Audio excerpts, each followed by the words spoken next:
Hi, thanks for joining me in this new video. Today we'll be learning how to sound romantic on acoustic guitar in 3 easy steps. The first step we'll be learning how to play 3 easy chords to move around on the fretboard.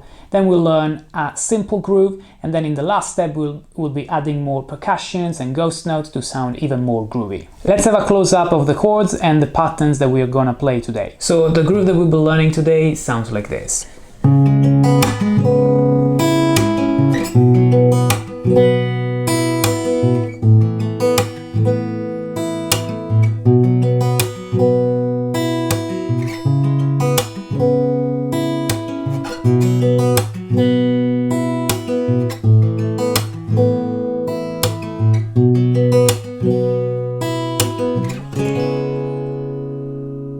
Alright, so the first step is going to be learning the 3 chords that we're going to play today.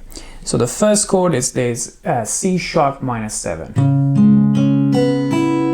Now think of a C sharp minor that you play with your bar on the 4th fret and the root note on the 4th fret of the A string, but now we basically remove the second finger so that we get the high E string here as your minor third, and we also get the open B string as your 7. That's why it's a C sharp minor 7. So we've got the first finger playing the root 4th fret A string, then the 3rd and 4th fingers playing the 6th frets on the D and the G strings, like this. We don't need the low E string, so I'm actually strumming only 5 strings. From here I move the exact same position 2 frets back. So I'm gonna get the 2nd fret of the A string as my root note, and this is gonna be a B.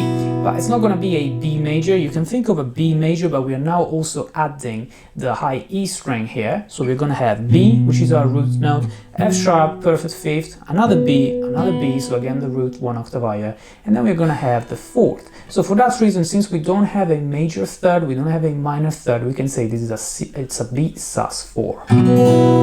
That's our B sus 4. Now from here, I'm basically gonna use the same shape with these 2 fingers, back 2 frets again to play an A sus2, but to be more comfortable we'll just do the same position with the 2nd and the 3rd fingers. So now the chord sounds like this.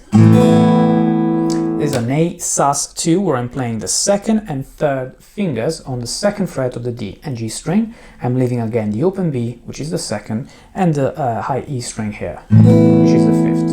Alright, so I'm gonna play first chord, 2nd chord, 3rd chord, and then back to B to create a progression in 4 bars. So I can count everything in 4 like 1, 2, 3, 4, 1, 2, 3, 4, 1, 2, 3, 4, 1, 2, 3, 4. This is the first thing to get the chords to play and the actual timing of them.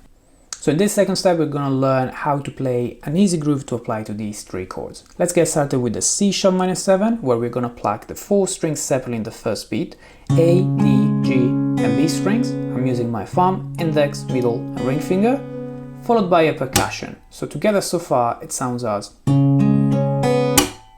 Then I pluck the 4 strings together on the upbeat number 2. So it's gonna be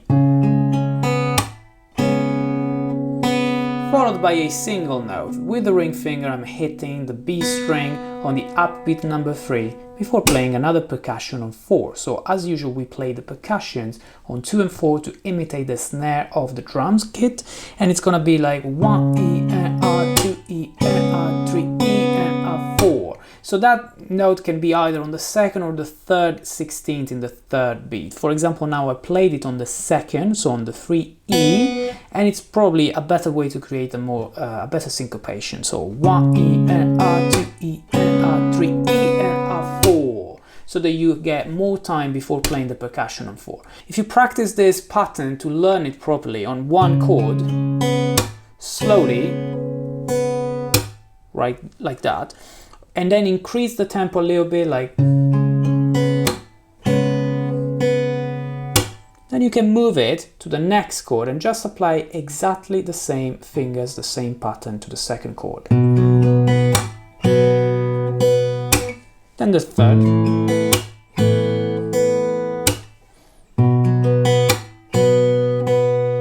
If you like it, again, you can move a little bit the position of this B string that you play separately. And all together, this second step where we start learning an easy groove to these three chords sound like.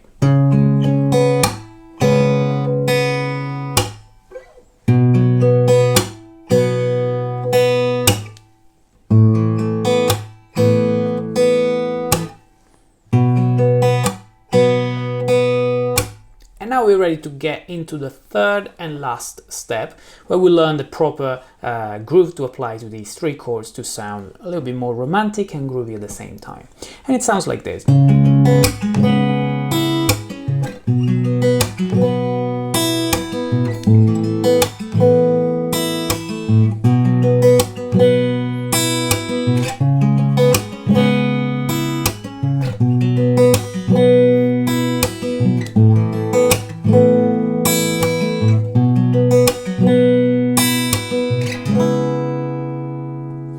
So let's break it down in different steps. We're obviously going to play something slightly more advanced with different techniques and with more ghost notes and different strums. So let's start plucking again the 4 strings separately, followed by the percussion. So this first part doesn't change. But then with my thumb, I'm basically strumming the strings slowly all together.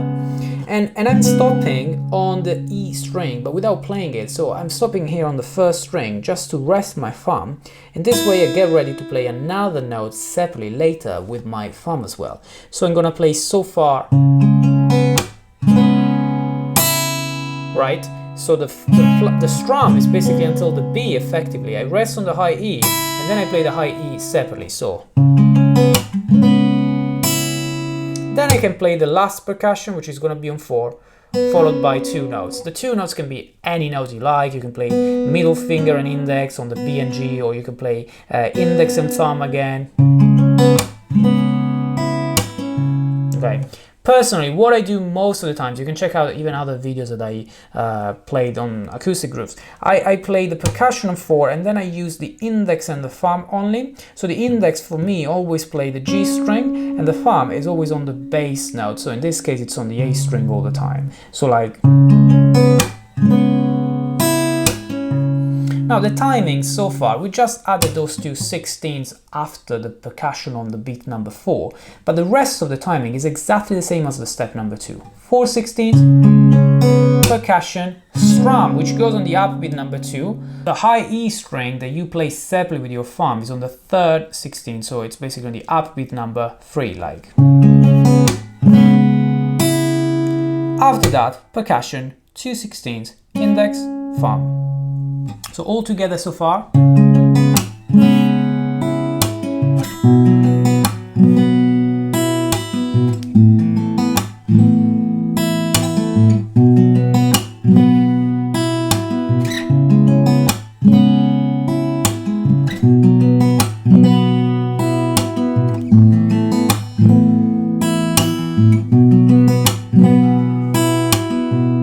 Now, one last embellishment that we can add just before the strum on the upbeat number 2 is something between the percussion on 2 and the strum. And it's going to be a ghost note that I do with my index. So it's going to be like...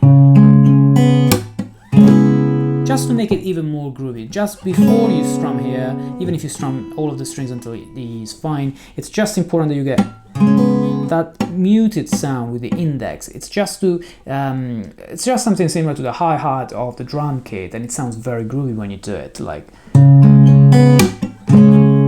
right. In slow motion, it's that single sound that you get with the index, like. And then you play the thumb separately on the high E string. Right. Now, if I apply this ghost note to the entire groove, it sounds like this.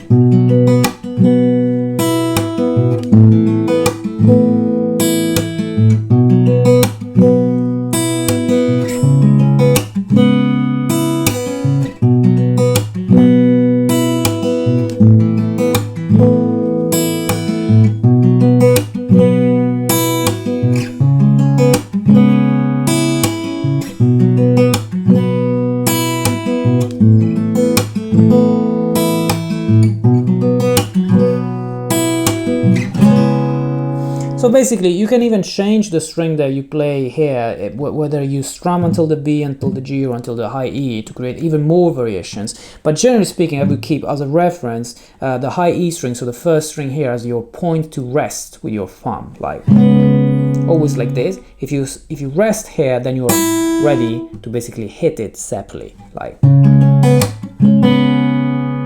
and then this.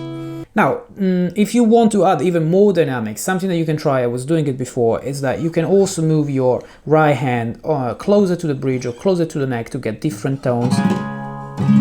You know, the same chord just sounds slightly different in tone, depending on whether you are strumming closer to the bridge or closer to the neck, right? So you can create something even with more dynamic this way.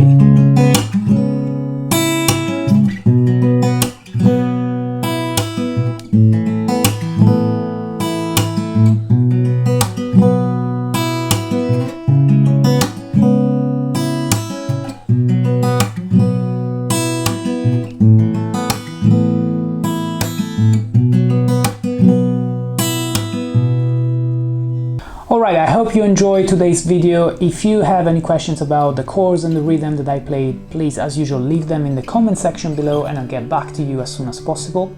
If you're new here, don't forget to subscribe to this channel and hit the bell button if you want to be notified when I release my new videos.